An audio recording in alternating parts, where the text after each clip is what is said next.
Bonjour à toutes et à tous et très bon réveil. Continuation, je vous propose à présent de découvrir un reportage. Le 20e Salon international du livre d'Alger a fermé ses portes le 7 novembre dernier avec plus de 1,4 million de visiteurs. Alors ce Salon international du livre, ceci-là, ce n'est pas qu'un marché du livre, ce n'est pas qu'une foire du livre, mais aussi bien évidemment des rencontres avec des écrivains algériens, mais aussi des écrivains étrangers, puisque 53 pays ont été représentés pour ceci par pas moins de 908 maisons d'édition et 25 000 titres, voilà pour quelques chiffres phares du SILA. Et notre équipe est partie à la rencontre d'un auteur, lui c'est Anouar Belmalek, il vient de publier aux éditions Kasbah, Fils du Shéol, un ouvrage poignant, 3 générations, 2 génocides, mais aussi 3 histoires d'amour, un rythme particulier pour ce roman qui oscille entre roman historique mais aussi thriller. Entretien avec Anouar Belmalek, on se retrouve juste après.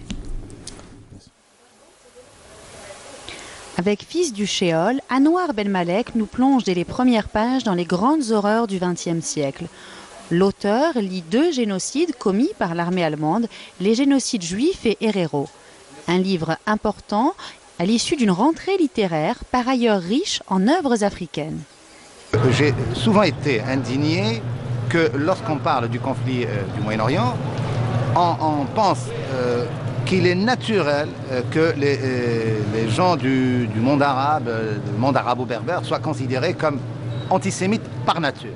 Et moi, cette accusation m'indigne d'autant plus que pendant la Seconde Guerre mondiale, le Maghreb, en réalité, se comporte très bien. Le roi du Maroc, par exemple, dit qu'il porterait l'étoile jaune si le gouvernement français imposait aux juifs marocains de porter l'étoile jaune. Les imams en Algérie font passer la consigne de ne pas prendre en gérance les biens des juifs spoliés. Et en Tunisie, des musulmans tunisiens risquent leur vie pour protéger leurs compatriotes juifs parce que l'armée allemande était déjà dans le territoire tunisien. J'étais en train de lire une biographie de Hermann Göring, l'un des personnages principaux du régime hitlérien, et j'ai découvert un peu par hasard que son père avait été le premier gouverneur de ce qui s'appelait à l'époque l'Afrique du Sud-Ouest africain. Allemand, qui allait devenir dans les années 80 du siècle dernier la Namibie. Et puis au fil des lectures, un peu par curiosité d'abord, je découvre que les Allemands du Deuxième Reich, de l'empereur Wilhelm, s'étaient livrés un véritable génocide en 1905 à l'encontre des héréros, du peuple héréro et du peuple Nama. Alors, génocide au sens onusien, c'est-à-dire une déclaration d'intention suivie de la mise à mort de près de 80% des héréros et de 50% des Nama. Alors, ma stupéfaction a été la suivante. Comment moi, originaire d'Afrique, ai-je pu ignorer aussi longtemps un événement aussi cataclysmique?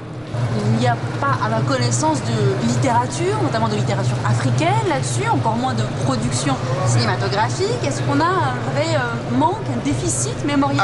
Il y a un déficit énorme, parce qu'il y a probablement un extraordinaire sentiment de complexe d'infériorité chez les Africains, chez nous autres Africains. Il n'y a pas de roman, un seul roman au niveau mondial qui parle du génocide héréro. Et donc, ma décision était la suivante. D'abord, faire rentrer la Shoah, le génocide des Juifs et des Tziganes, dans la psyché, j'allais dire, africaine, parce qu'elle est liée d'une certaine manière, en fait, au génocide des héréros. Moi, je dis la Shoah a un peu commencé en Namibie. Et malgré toute cette violence, de ces faits historiques très sombres, donc 3 générations, 2 génocides, mais aussi 3 histoires d'amour. Parce que le livre aurait été insupportable pour le lecteur. Le génocide des Juifs et des Tziganes, puis le génocide des héréros, ce sont des événements tellement épouvantables que si vous n'émettez pas des lueurs d'espoir, vous perdez tout espoir en l'humanité. D'ailleurs, moi, je ressors de ce livre-là un peu plus pessimiste envers la nature humaine, évidemment, parce que l'histoire ne sert à rien. Elle se répète tout le temps. Malgré tout, il faut garder espoir en se disant peut-être que. Voilà, c'est pour ça que ces histoires d'amour sont là comme autant de respiration, comme autant de, malgré tout, de dire une partie de la vie mérite d'être vécue. Voilà, c'est 3 histoires d'amour entre des 2 adolescents, le père et la mère, et puis Manfred et son amoureuse Herrero. Alors, ça structure le livre en disant que, bon, malgré tout, il y a quand même matière à dire que parfois la vie doit être vécue.